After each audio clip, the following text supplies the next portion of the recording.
గేను నా గేను అని ఉండదమ్మా. ఈరోజు బీఆర్ఎస్ నేను చెప్పినప్పుడు 2-3 రోజుల ముందు కూడా స్పష్టంగా అన్ని హంగులాలతో బీజేపీ గెలవాలని ప్రయత్నం చేశారు. మీరు బీఆర్ఎస్ కు సంబంధించి ఆనాడు ఖండన చేస్తూ మాకు బీజేపీ ఇద్దరు కలిసి మాట్లాడుతున్నారని చెప్పిన బీఆర్ఎస్ స్పష్టంగా ఎక్కడికైనా పోయి చూడండి, మేము కూడా ఛాలెంజ్ చేసిన వారు. బీజేపీకి సపోర్ట్ చేస్తూ వారికి ఓటు వేయాలని క్షేత్రస్థాయిలో పనిచేస్తా ఉన్నది ఎవరు? ఏదైనా గ్రామానికి వెళ్ళి చూస్తామని చెప్పినారు, ఛాలెంజ్ కూడా చేసినాం. ఈరోజు రెండు కలిపి ఒక ప్రయత్నం చేశారు. నేనంటే ఉన్నా పాపం రవీందర్ సింగ్ నేను బీఆర్ఎస్ నుంచి నేను నిలబెడుతున్నా, నాకు పూర్తి స్థాయిలో పరోక్షంగా బీఆర్ఎస్ పార్టీ సపోర్ట్ చేస్తున్నది అన్నప్పుడు ఎన్ని ఓట్లు వచ్చినాయి? వారి బలం అంతేనా బీఆర్ఎస్ది?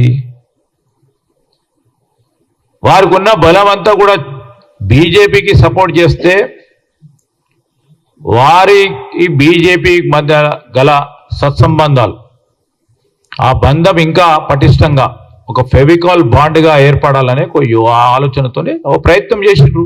ఎన్నికలు కనుక ఒకసారి ఓటమి ఉంటుంది, ఒకసారి గెలుపు ఉంటుంది.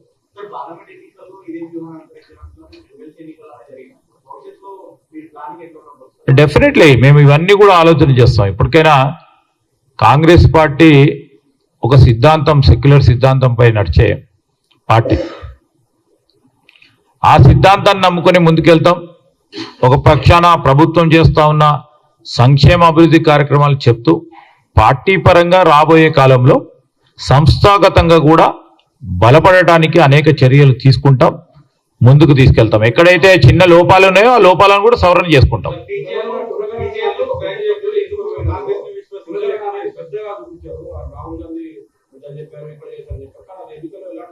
ఇప్పుడు కులగణనకు సంబంధించిన ఎన్నిక కాదు ఇది. కులగణన మొదలుపెట్టాం, దాని ఫలితాలు కనబడే తరుణంలో మేము ఈరోజు రాహుల్ గాంధీ గారు స్పష్టంగా చెప్పినారు, మేము ఈరోజు కులగణన చేస్తా ఉన్నామంటే రాజకీయాల గురించి కాదు, ఓట్లు పడతాయని కాదు, ఓట్లు పడవని కాదని స్పష్టంగా చెప్పాను. So we ever use this platform. ఈరోజు కులగణన చేస్తా ఉన్నాం, మేము చేసేది చెప్పినాం.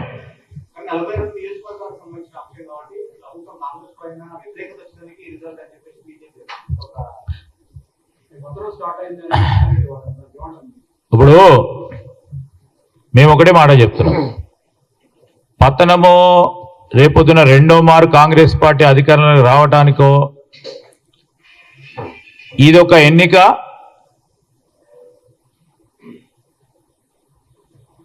మార్గం చూపెడతలేదు. మేమే చెప్తా ఉన్నాం, మేము ఎన్నికలు పోతున్నప్పుడు బీజేపీ నిలబడ్డది, కేంద్రంలో బీజేపీ ఉండే, గెలిచిందా? ఈడ తెలంగాణలో పతనం వాళ్ళది. బీజేపీ బీఆర్ఎస్ కలవటం అనేదే పతనానికి మొదటి అడుగు వారి పార్టీకి. ఎన్ని రోజులు ఈ భ్రమ పెట్టి మేము వేరే మీరు వేరే అని ఆఖరికి ఎన్నికలకు వచ్చే వరకు ఆ ఎన్నికల తేదీ నాడు ఇద్దరు కలుసుకొని చేసే ప్రయత్నం స్పష్టంగా మేము ప్రజలకు చెప్పాల్సిన అవసరం ఉందని చెప్తా ఉన్నాం.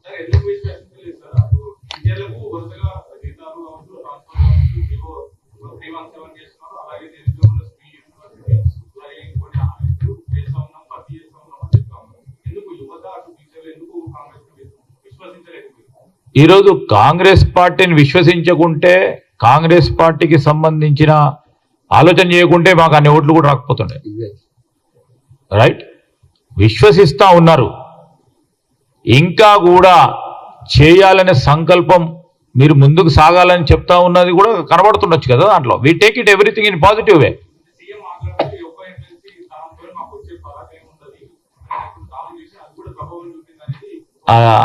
ఇప్పుడు ఎన్నికలు వచ్చినప్పుడు అనేక విషయాలు మాట్లాడతారు కదా, మనసులో నుంచి ఈరోజు మేము ఇవన్నీ చేస్తూ ఉన్నాము, చేస్తున్నప్పుడు మీరు ఓటేయండి అని వారు ఒక అప్పీల్ చేసిండ్రు ఓటర్స్కి. అప్పీల్ చేస్తూ ఉన్న తరుణంలో బీజేపీ వారు చేసే ప్రచారం, ఈ ఎన్నికకు సంబంధించి రేపో మాపో ఇక మొత్తం బీజేపీ రేపు పొద్దున ఈ శాసన మండలి ఎన్నిక గెలిచిన తర్వాత ప్రభుత్వం ఏర్పాటయ్యే క్రమం చేస్తున్నారని వారు చేసే జిమ్మిక్కుల్లో ప్రతి రాష్ట్రంలో వారు చేసే జిమ్మిక్కులు మొదలవుతాయని చెప్పిండ్రు వాళ్ళు. అంతేగాని దీనికి సంబంధించి ఏ ఎన్నికైనా ఇంపార్టెంటే, ఆ ఎన్నిక అంతవరకు సీరియస్ తీసుకునే కార్యక్రమం చేస్తాం. ఇప్పుడు ఎన్నికల తర్వాత మేము పరిశీలన చేసుకుంటాం, ఎక్కడ సవరణ చేసుకోవాలి, ఏ విధమైన సమన్వయం లోపాలు జరిగినాయి, ఎక్కడ ఇబ్బందులు జరిగినాయి, అవి కూడా తప్పకుండా సంస్థాగతంగా చేసుకోవాల్సిన ఆలోచన తప్పకుండా చేస్తాం. దాంట్లో ఇష్యూ లేదు.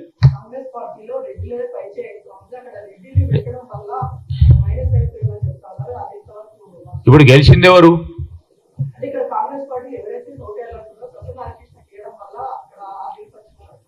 ఇప్పుడు ఓట్లకు సంబంధించిన సమీక్ష చేసుకున్నప్పుడు దానికి సంబంధించి ఏ విధమైన ఫలితం వచ్చింది, ఎందుకు వచ్చిందని కారణాలు చూసుకుంటాం ముందు ముందు.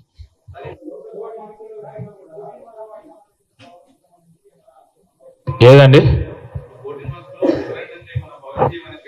Definitely it's not a referendum. Referendum అని ఎవరైనా అన్నవా?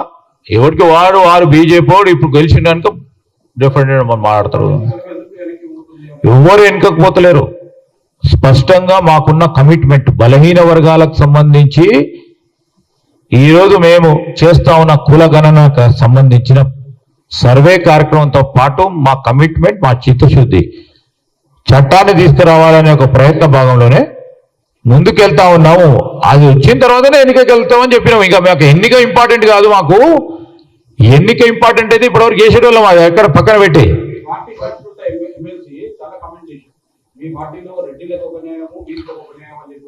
మా పార్టీ అందరి పార్టీ 100 సంవత్సరాల పైచిలకు బలహీన బడుగు వర్గాలకు సంబంధించి, మైనారిటీలకు సంబంధించి అన్ని వర్గాలను కలుపుకుని కలిసి నడిచే పార్టీ.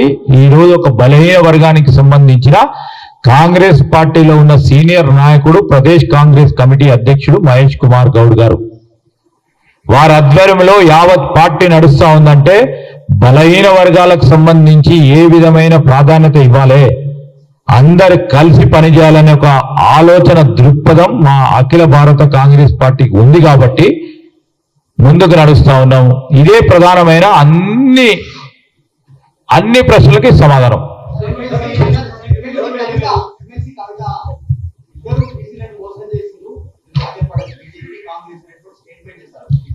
నేను అడుగుతా ఉన్నాం వారికి అంత చిత్తశుద్ధి ఉంటే బీఆర్ఎస్ పార్టీ నుంచి ఎందుకు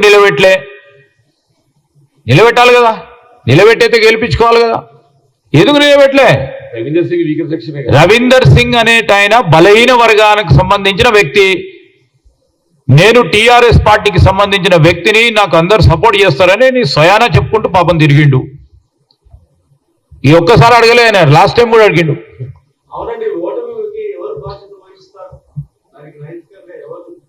ఇప్పుడు నైతికంగా ఈరోజు సమిష్టంగా నో నైతికంగా ఏముందండి? ఇప్పుడు అనైతికంగా వారు గెలిచిండ్రు. 42 నియోజకవర్గాలకు సంబంధించి కాంగ్రెస్ పార్టీ సంబంధించి ఎక్కడ సమన్వయం లోపడు, ఎక్కడ ఏ విధంగా ఇబ్బందులు వచ్చినాయి అన్ని కూడా మేము చూసుకొని మాట్లాడతాం.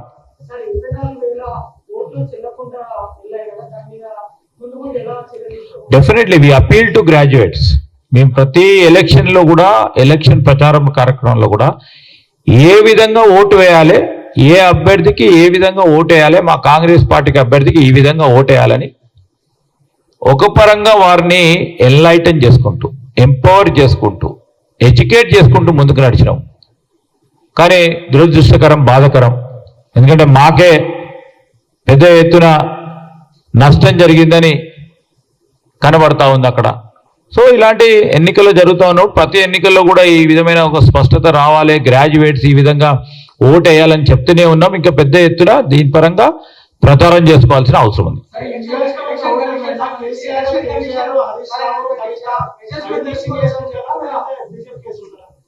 ఇప్పుడు వాళ్ళ స్ట్రెంగ్త్ 1000 లోపడే అయితే మనం వారి పార్టీకి స్ట్రెంగ్త్ ఆలోచన చేసుకుని వారిని చెప్పమని చెప్పాలి.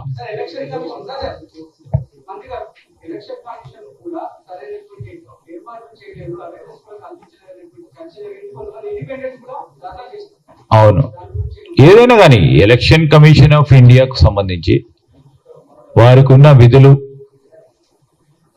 తప్పకుండా స్పష్టంగా ఇంకా పెద్ద ఎత్తున చేయాల్సిన అవసరం ఉందని ఈరోజు ఇన్ఎలిజిబుల్ ఓటర్స్ సంఖ్య స్పష్టంగా చెప్తా ఉంది. తప్పకుండా ఒక అధునాతనమైన పద్ధతిలో అందరు ఓటర్స్ను ఎన్లైటన్ చేయాల్సిన పరిస్థితి ఏర్పడ్డది. ఈరోజు ఎన్నికలకు సంబంధించి 24,000 మంది ఆ తీర్పు అవే ఎలిజిబుల్ ఓట్లయితే తప్పకుండా మేము గెలిచేవాళ్ళం. మేము మాకు స్పష్టంగా కనబడతా ఉంది అక్కడ. సో దాన్ని మేము బేస్ చేసుకొని మాట్లాడతలేము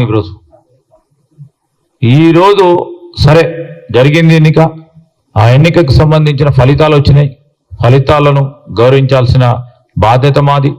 తీర్పును గౌరవిస్తూ జరిగిన ఉదంతం ఏ విధంగానైతే బీజేపీ అనైతికంగా ఏ విధమైన మరి ప్రచారాలు చేసి ఏ విధంగా అనైతికమైన భాగస్వామ్యం చేసిందో బీఆర్ఎస్ పార్టీ పరంగా మేము చెప్పడం జరిగింది.